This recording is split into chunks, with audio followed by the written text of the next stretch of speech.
Assalamualaikum warahmatullahi wabarakatuh. Kembali lagi dengan saya Muhammad Irsyad. Saya melanjutkan Pak Repdi di mata kuliah Studi Lintas Budaya. Studi Lintas Budaya telah memasuki minggu ke-8, minggu setelah UTS. Di minggu ke-8 ini dan hingga perkuliahan ini selesai di kelas B dan C, saya akan memberikan beberapa materi dan melanjutkan apa yang telah disampaikan oleh Pak Refdi. Sebelum memulai materi, alangkah baiknya saya memperkenalkan diri terlebih dahulu. Mungkin kalau di kelas B sudah kenal karena beberapa mata kuliah saya sudah mengajarkan di kelas B di mata kuliah tarif dan dokumen pasasi.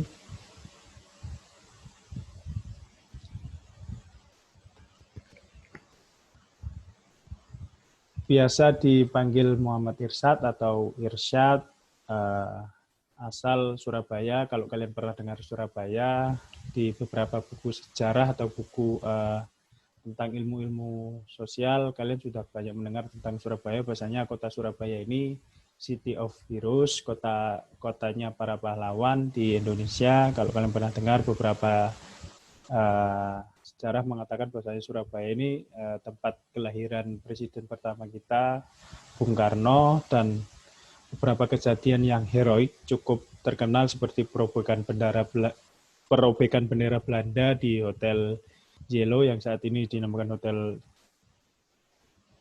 Surabaya.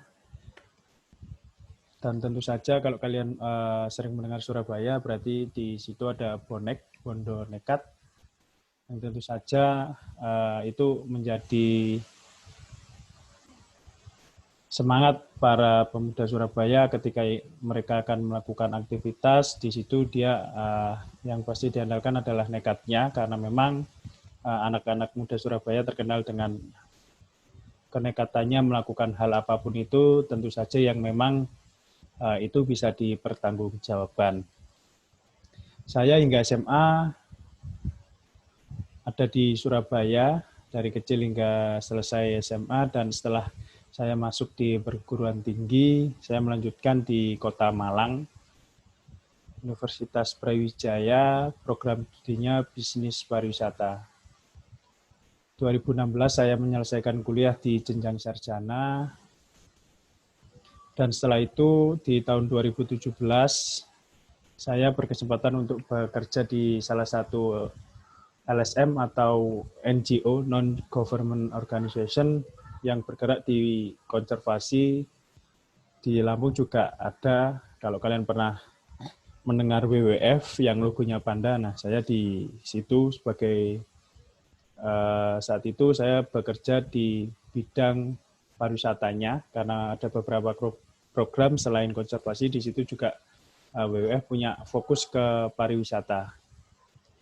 Pariwisata di saat itu saya ditugaskan di Sulawesi Tenggara, tepatnya di salah satu 10 destinasi top Indonesia, Wakatobi. Nah di situ saya nggak hampir sih 1 tahun bekerja untuk mendampingi masyarakat, bagaimana sebenarnya menyiapkan masyarakat ini ketika sektor pariwisata menjadi salah satu alternatif untuk mereka berusaha atau mendapatkan sektor pekerjaan. Tentu setelah bekerja 1 tahun, di tahun 2017 saya mencoba melanjutkan untuk kuliah lagi di jenjang yang lebih tinggi, di magister. Magister saya ambil di kajian pariwisata Sekolah Pasca Sarjana UGM, dan saya baru selesai di tahun 2020 bulan April. Mungkin cukup singkat aja yang saya jelaskan tentang profil pribadi saya secara personal, dan mungkin jika ada pertanyaan tentang sharing pengalaman apapun itu nanti bisa ditanyakan secara langsung melalui daring. Di minggu ke-8 ini saya akan menjelaskan mengenai cultural learning approach to acculturation. Mungkin di pertemuan-pertemuan sebelumnya kalian sudah belajar tentang beberapa kata dari ini mengenai culture, learning, dan acculturation. Fungsi saya di sini di minggu ke-8 ini saya mencoba untuk merangkai di beberapa mata kuliah, di beberapa pertemuan yang telah disampaikan Pak Refdi. Saya akan mencoba menyambungkannya ke sektor pariwisata. Belajar budaya untuk akulturasi. Pembelajaran budaya, penerapan pembelajaran budaya untuk akulturasi. Nah, kalau kalian lihat di layar masing-masing, ada foto 2 orang yang secara fisik kalian bisa menilai sendiri berbeda atau tidaknya. Ada orang yang memegang kamera dan ada orang yang memang di situ menjadi tangkapan dari lensa kamera. Secara fisik mereka berbeda. Sehingga dengan adanya perbedaan ini, kita tahu pasti pikiran kita akan mengarah. Bahwasanya 2 orang ini punya kewarganegaraan yang berbeda, kebudayaan yang berbeda, dan mengapa mereka ketika bertemu bisa sebahagia itu walaupun itu di depan kamera. Nah, ini sebagai pengantar saja pembelajaran budaya yang bisa diterapkan untuk akulturasi, salah satu bentuknya seperti ini. Ketika memang di salah satu budaya itu tertutup, maka hal yang seperti foto ini tidak akan terjadi. Interaksinya tidak akan sebahagia ini, bisa dilihat dari mimik wajah mereka. Mereka walaupun mungkin baru pertama kali bertemu, tapi mengapa mereka bisa sebahagia itu. Nah, ini saya coba untuk sedikit aja karena memang kita enaknya lebih banyak untuk berdiskusi. Masuk di materi, akan coba saya coba perjelas ya tentang pembelajaran budaya ini. Saya coba berikan di sini ada salah satu latar belakang yang sebenarnya apa sih pembelajaran budaya itu untuk akulturasi. Ada yang dinamakan ABC Model of Culture Contact. ABC ini apa? Ini sebenarnya ABC ini biar lebih mudah ya, kita bahasa Indonesia kan aja. ABC-nya, A-nya di situ ada affect atau afektif, B-nya behavior atau tindakan atau perilaku, dan C-nya cognition atau biasa disebut kognitif. Nah, ini sebenarnya ketika ada interaksi antar budaya yang berbeda, mengapa kita sebagai salah satu yang memang fokus di sektor pariwisata, mengapa kita seharusnya bisa belajar mengenai budaya luar. Nah, mungkin salah satu pendekatan yang bisa digunakan adalah gambar di layar kalian masing-masing. Coba saya jelaskan ABC ini apa. C-nya sebenarnya C-nya ini kognitif, ini yang melatar belakangi kenapa pentingnya untuk belajar budaya luar atau budaya asing. Cognition, teori identifikasi sosial, hal ini dipengaruhi oleh proses yang terlibat dalam mengembangkan, mengubah, dan mempertahankan identitas. Ketika memang kita berbicara mengenai budaya yang merupakan hasil dari cipta rasa karsa antara individu dengan kelompok, antara kelompok dengan kelompok yang lebih besar, hingga membentuk satu rangkaian yang dinamakan lingkaran kehidupan. Nah, hal ini yang membuat munculnya budaya dengan adanya interaksi ini pasti di situ membuat bahasanya kalau di bisnis membuat satu produk itu dinamakan budaya. Apa aja budaya itu? Nah, kalian sebelumnya pasti sudah belajar tentang itu. Saya tidak akan menarik ke belakang lagi, tapi saya coba untuk merangkainya saja. Ketika memang hal itu ada interaksi, di situ pasti ada hasil. Hasilnya berupa hasil kognitif, yaitu identitas, budaya, dan persepsi antar kelompok. Sehingga kalau kita bisa mudahkan ketika kita memang di situ fokus pada salah satu budaya luar atau memang budaya orang asing, paling mudah kita contohkan ketika memang kita menjadi seorang pemandu wisata, identitas budaya dan persepsi antar kelompok ini sangat dibutuhkan ketika memang kita harus mengetahui budaya wisatawan yang memang di saat itu sedang kita guiding, atau memang saat itu ada kunjungan dari wisatawan mancanegara yang memang menggunakan jasa kita sebagai pemandu. Hal ini akan mempengaruhi dua hal. Kalau C-nya tadi kognitif, akan mempengaruhi B dan A-nya. A-nya ada afektif dan B-nya ada behavior atau perilaku. Kita coba dari menarik ke belakang aja, B-nya dari behavior, proses yang terlibat dalam memperoleh keterampilan khusus. Sehingga dengan adanya pembelajaran budaya ini, kita akan mempunyai atau mungkin akan belajar, atau belajar ini juga disebut sebagai proses yang terlibat dalam memperoleh keterampilan khusus. Sehingga dengan adanya budaya ini kita akan punya keterampilan khusus tentang bagaimana caranya kita mengenali budaya itu. Nah, hasil tanda panah ini menunjukkan hasilnya, hasil perilakunya berupa adaptif sosio budaya, sehingga dengan kita mengetahui budaya asing, kita akan seenggaknya bisa menerima, oh ya ternyata wisatawan mancanegara itu keinginannya seperti ini. Kita juga sebagai orang yang berperan di industri pariwisata, misalnya biro perjalanan wisata, kita juga harus seenggaknya memberikan pelayanan yang memang itu menjadi kebutuhan sehari-hari wisatawan mancanegara. Hal kedua yang berpengaruh kepada afek atau afektif, proses yang terlibat dalam mengatasi perubahan budaya, sehingga ketika memang itu ada terjadi interaksi, ada terjadi tukar pikiran, tukar interaksi, di situ pasti ada yang namanya proses yang terlibat dalam mengatasi perubahan atau perubahan budaya, akulturasi.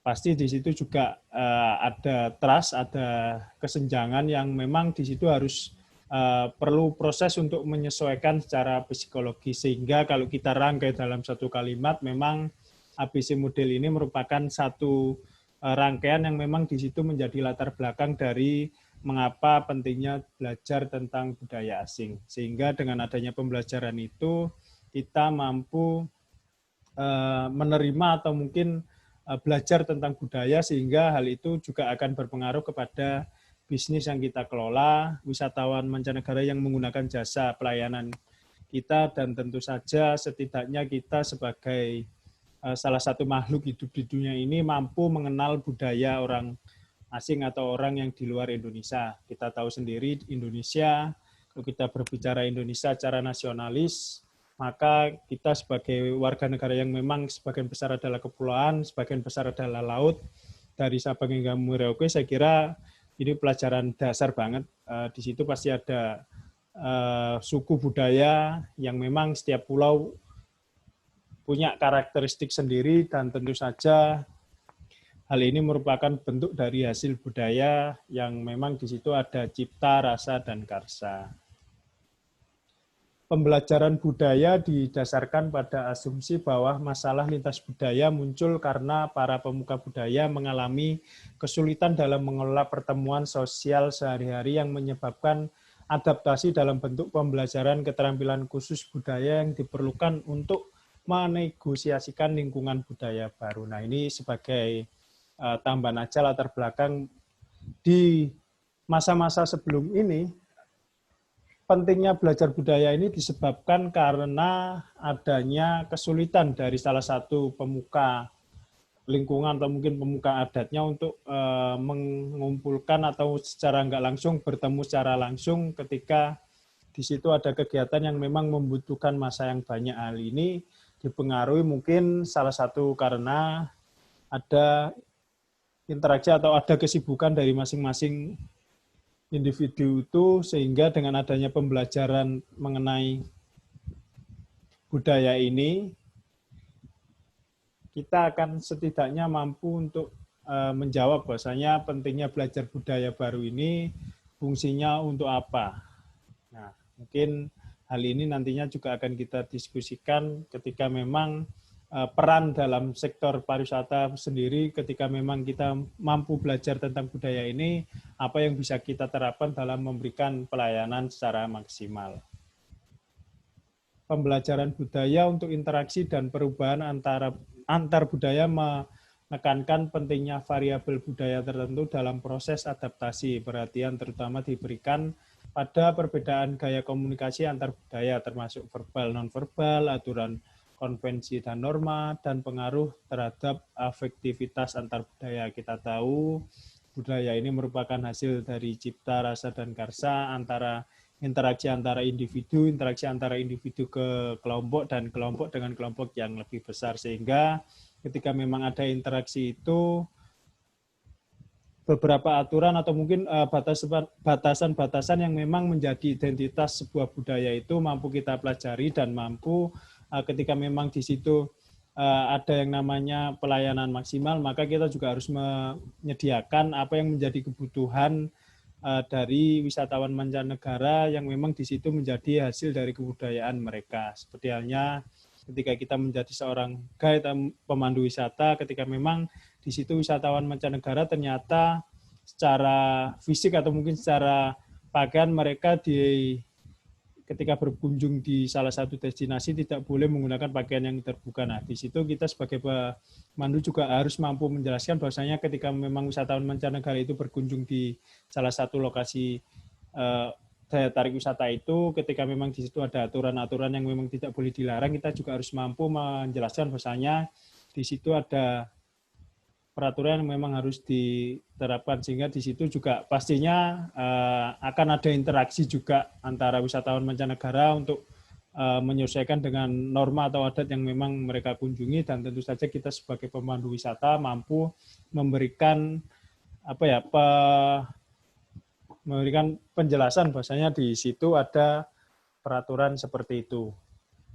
Perbedaan budaya dalam gaya komunikasi, norma dan nilai yang berkonsentrasi pada definisi dan prediksi adaptasi sosiokultural adalah kemampuan untuk menyesuaikan diri atau menegosiasikan aspek interaktif hidup di lingkungan budaya baru. Nah, paling mudah ketika kita pergi ke suatu daerah yang memang kita belum pernah mengunjunginya, entah itu batasnya dalam negeri atau luar negeri, saya kira cukup sama, tinggal bagaimana kita mampu menyesuaikan diri. Di sini penekanannya adalah menyesuaikan diri.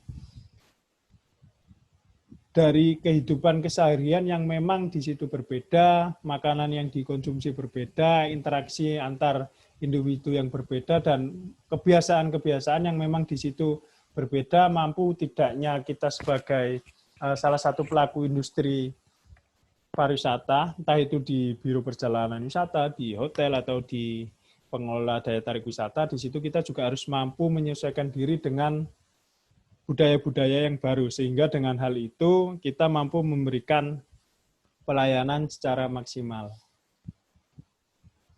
Nah, mungkin coba saya berikan ilustrasi seperti ini, hubungan antara kemahiran bahasa, kompetensi komunikasi, dan interaksi antar budaya yang afektif dan adaptasi sosiokultural. Tentu saja ketika kita akan berinteraksi antar individu dengan kelompok, juga pastinya hal itu akan dipengaruhi oleh bahasa atau mungkin cara berkomunikasi kita untuk setidaknya menyapa, paling kecil menyapa mereka dengan bahasa-bahasa yang memang antar budaya ini juga mengerti, sehingga apa yang dimaksudkan untuk kita ingin berkomunikasi terhadap satu wisatawan mancanegara atau mungkin orang asing yang memang berkunjung di daerah kita, atau kita yang malah berkunjung di negara asal wisatawan mancanegara itu, maka di sini penekanannya adalah kemahiran bahasa asing dan kompetensi komunikasi. Tentu saja kalau kita mau komunikasi, kita juga harus punya bahasa-bahasa yang memang di situ saling mengerti, sehingga dengan adanya komunikasi ini, interaksi antar budaya akan terjadi, atau secara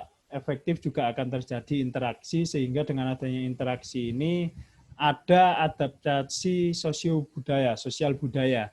Dengan begitu kita sebagai orang yang luar, orang yang punya budaya A, ketika memang berkunjung di negara budaya yang berbeda, kita sebut saja negara B, maka kita juga di situ mampu beradaptasi, atau mungkin mampu ketika memang kita menjadi, entah itu menjadi wisatawan atau memang ketika kita berkunjung ke sana dalam alasan apapun, kita mampu menerima budaya yang mereka jalankan sehari-hari, kita juga mampu secara baik menyeleksi budaya yang memang kita juga harus bisa sesuaikan karena memang kita berada di lingkungan yang berbeda dengan keseharian kita.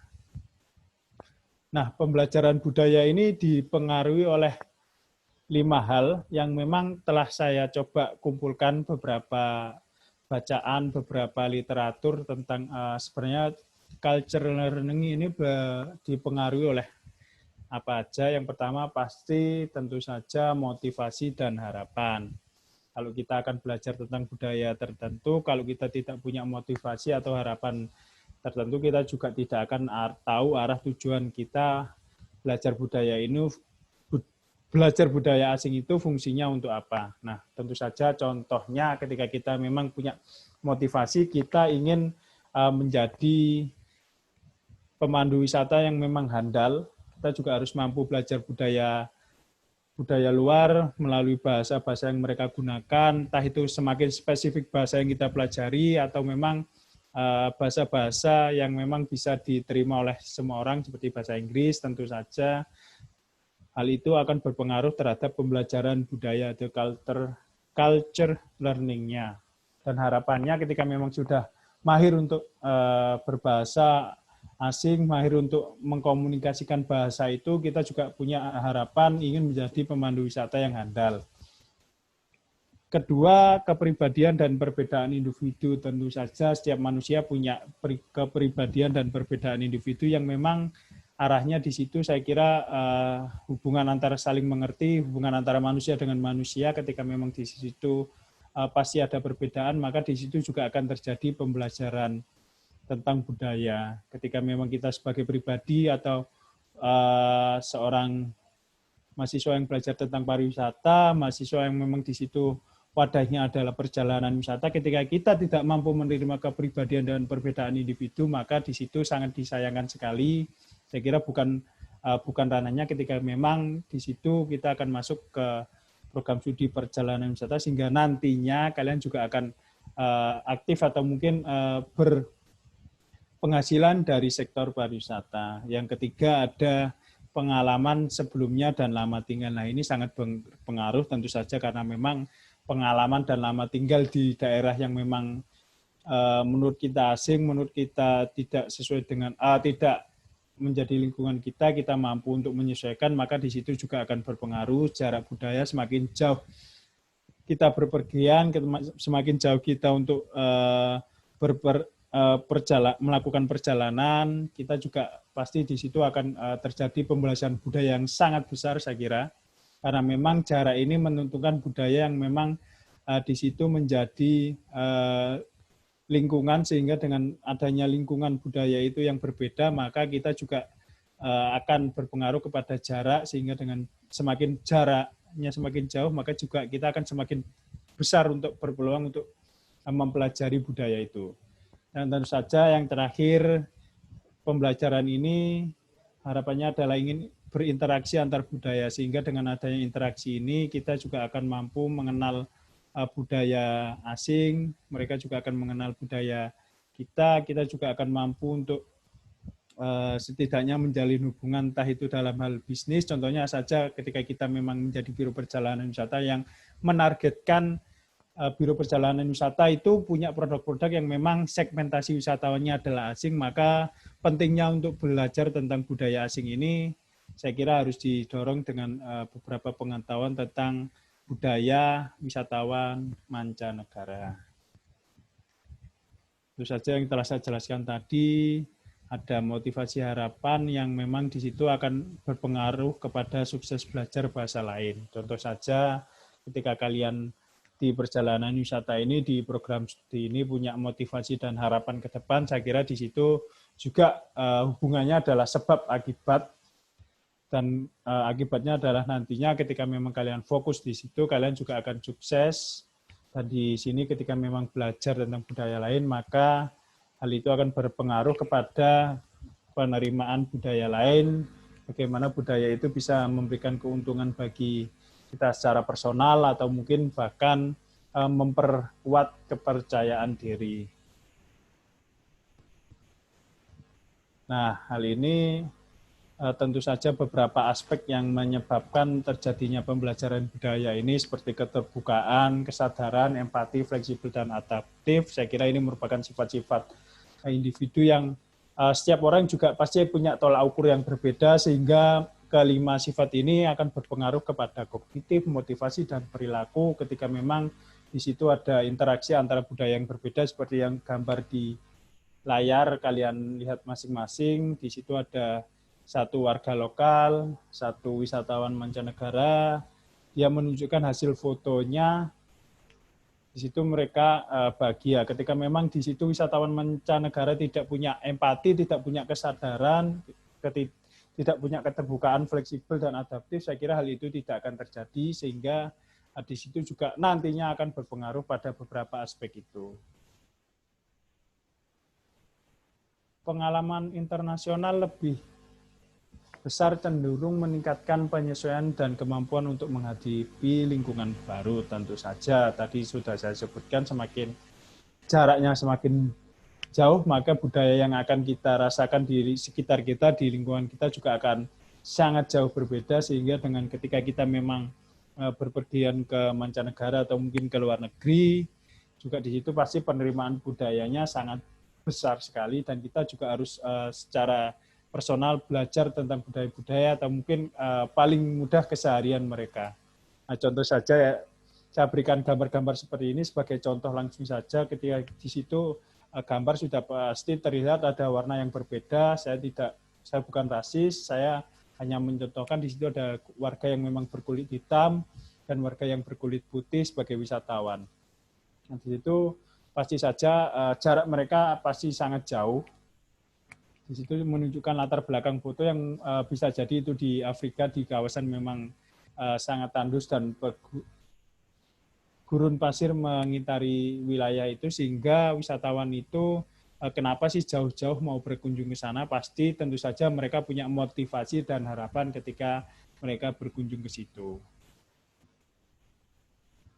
Meningkatkan jarak budaya akan berpengaruh kepada kecenderungan lebih sulit mempelajari keterampilan khusus budaya baru. Ya, tentu saja karena memang jarak semakin jauh, budaya semakin besar, hasil dari budaya itu juga semakin berbeda, maka ketika kita ingin mempelajari atau belajar tentang budaya baru itu, saya kira juga prosesnya akan lama, dan ketika memang kita tidak punya sifat-sifat yang telah saya sebutkan tadi, saya kira itu juga akan menambah lama, dan sehingga nantinya harapannya ketika memang mampu belajar hal yang baru, kita sebagai wisatawan juga akan pasti punya cerita lebih ketika memang berkunjung ke suatu negara itu, ketika memang di situ ada proses pembelajaran atau learning tentang budaya yang saya contohkan seperti gambar. Nah, ini kan sebenarnya budaya yang memang dihasilkan oleh masyarakat lokal ditransfer kepada wisatawan yang memang di situ berasal dari negara yang berbeda. Nah, itu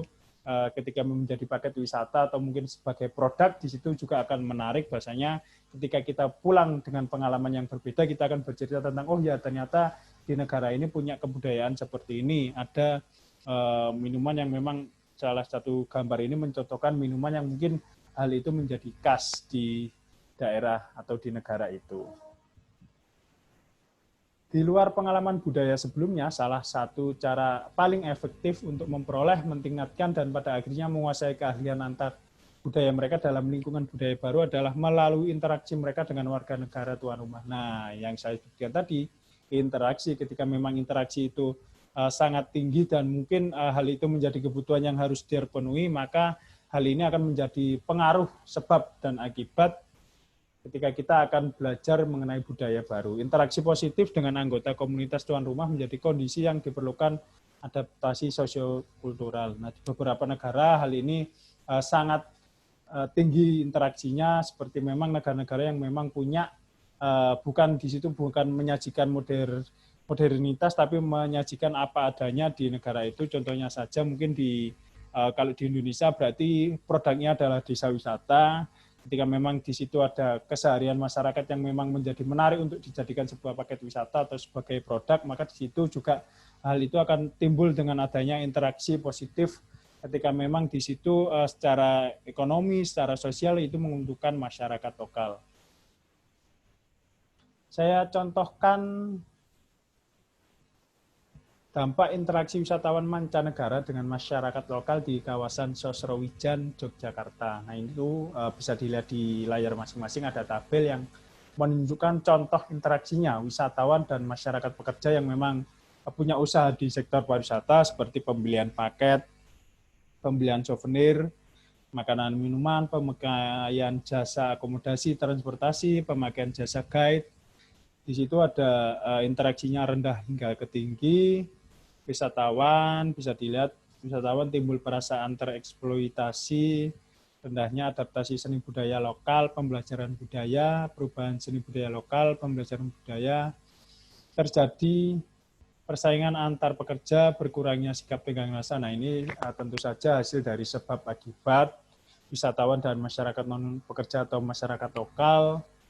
Mungkin mereka merasa dieksploitasi karena memang di situ pasti ada, entah itu yang terlibat secara langsung atau tidak, pasti di situ seminimal mungkin, contohnya yang seperti tadi foto-foto, memang mereka keseharian memakai pakaian yang berbeda dari mereka, hal itu akan menjadi menarik untuk dikonsumsi atau mungkin dijadikan sebuah produk, timbul budaya pariwisata, pembelajaran budaya lokal, adanya efek demonstratif, pembelajaran budaya, dan lain-lain. Hal ini menjadi salah satu contoh ketika memang interaksi itu terjadi, pembelajaran budaya itu terjadi, dan adanya peluang di sektor pariwisata menyebabkan dampaknya menjadi lebih luas.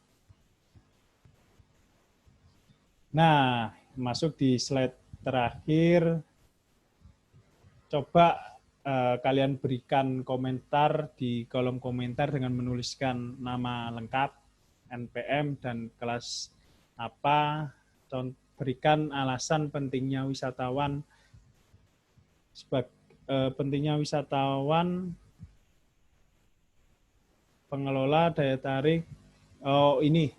Berikan alasan pentingnya wisatawan dengan pengelola, wisatawan dengan pengelola daya tarik wisata, hotel dan biro perjalanan wisata, dan masyarakat lokal dalam belajar budaya asing. Nah, ini ada 3, wisatawan, pengelola yang memang di situ terlibat dalam usaha pariwisata, dan masyarakat lokal. Nah, 3 hal ini coba kalian berikan alasan mengapa ketiga komponen ini penting untuk belajar budaya asing. Tuliskan di kolom komentar. Coba dan menjadi jawaban ini juga akan menjadi bahan diskusi kita bersama ketika memang di situ alasan-alasan kritis kalian, alasan-alasan bagaimana sebenarnya belajar budaya ini mampu diterapkan di 3 komponen ini, wisatawan, pengelola dalam bentuk daya tarik wisata, hotel dan biro perjalanan wisata, dan tentu saja di situ ada yang namanya masyarakat lokal. Mungkin itu saja dari saya. Lebih banyaknya kita akan diskusi secara langsung sehingga materi ini bisa tersampaikan secara menyeluruh, dan tentu saja materi minggu ke-8 ini akan kalian mampu kuasai dan kalian pelajari secara lebih intensif karena memang kalian sudah masuk di salah satu lingkaran industri pariwisata, salah satu pendidikan yang memang mengarah nanti ketika kalian bekerja di sektor pariwisata, kalian juga harus mampu belajar tentang budaya asing. Sekian dari saya. Wassalamualaikum warahmatullahi wabarakatuh.